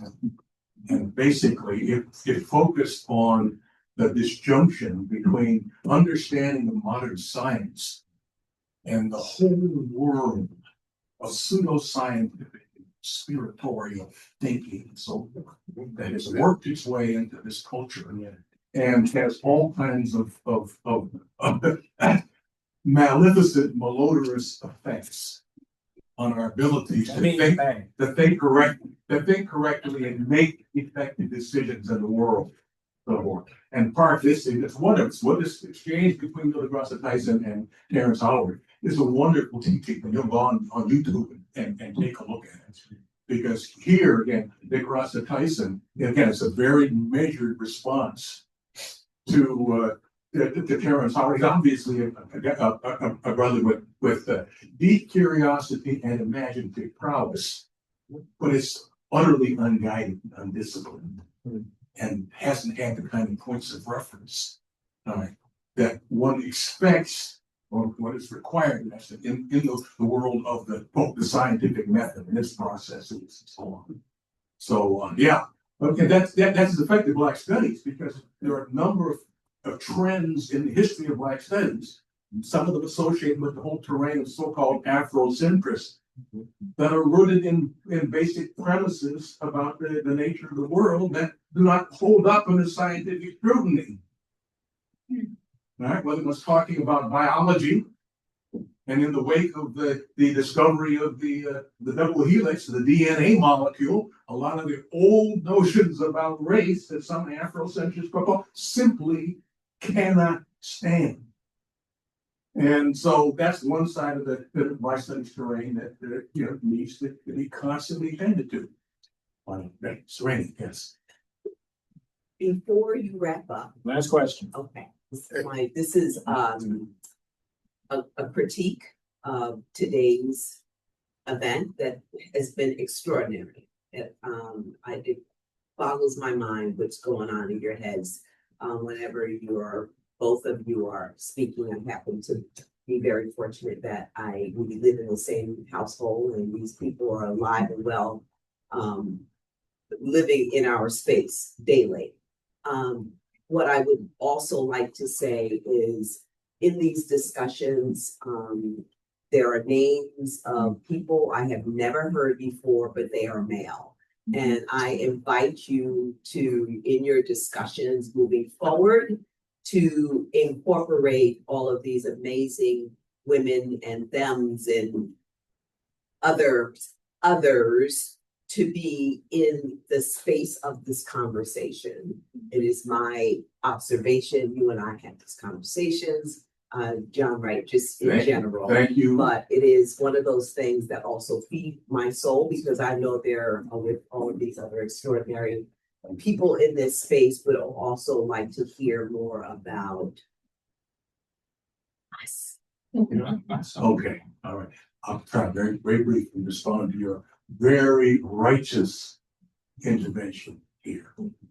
Part of the history of Black studies as a field, of course, has involved, on the one hand, both traditions of male paternalism in the academy and intellectually, generally so forth. And within the Black studies orbit proper, all right, the silencing oftentimes of Black women's voices, right? Du Bois's Souls of Black Folk, which is one of the founding texts in the field of Black studies, was preceded by a decade by Anna Julia Cooper's collection of essays, The Voices from the South by a Black woman at the South. And Anna Julia Cooper was a Black woman who got a PhD from the Sorbonne, Paris, and so forth, and wrote a dissertation in that context, and became one of the leaders. She was a central figure also in the Black women's club movement at the end of the 19th and beginning of the 20th century. But one dimension of the Black studies movement occurred with the rise of the Black women's studies movement and a Black feminist scholarship, thinking, writing, and so on. And years ago, we brought to campus Barbara Smith, who was the co-editor of a groundbreaking anthology of the Black women's movement. All the women are white and all the Blacks are men, but some of us are brave. And that was a founding text again for Black women's studies, the Black feminist voices in the Black study movement developed it.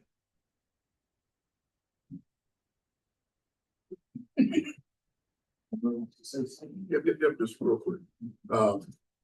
Two things. One, and Julie Cooper, quote, the cause of freedom is not the cause of a race or a sect, a party or a class. It is the cause of humankind and the very birthright of humanity. That's one, part of an organization called Solidarity Twin Cities. I think that's our model book right there from her. But I just want to introduce to you a bright student that we ran across in 1963. That was in the Tribune. It could have been the spokesman, but I think it was in the Tribune when we got this. But listen, this young man, just brilliant. 63. John S. Wright, Robbinsdale grad, is honor student. Among the June graduates of Robbinsdale High School is a young man who has left quite a mark scholastically. John S. Wright, 16th son of Mr. and Mrs. Boyd A. Wright, 4609 Maryland Avenue North, ranked number 16 in a graduating class of 751. His percentage was 99 and honor point rating of 3.81, 4 is the straight rating. Young Wright, the only Negro in the class, is a member of the National Honor Society and has been an honor student his entire school career. His concentration on studies left very little time for school athletics except for intramural basketball. Outside hobbies include fishing. He's presently on a canoeing trip in northern Minnesota, hunting and archery. John will enter the University of Minnesota Institute of Technology in the fall and work for a degree in electrical engineering. I'm sure. Yeah, this is our student, our prize student from Minnesota. Look what this young man has become. That was the spokesman. That was the spokesman. Look at that young man there. Of these other scholars being internationally known. Are you into, I think you're into internationally known as well, right? I don't remember you looking like that. Thank you all. Well, at 16 years old though. You didn't know 16, right? That's when I knew. Oh. Watch out. Thank you all for coming. I had a summer can. I'm gonna hit stop all the report.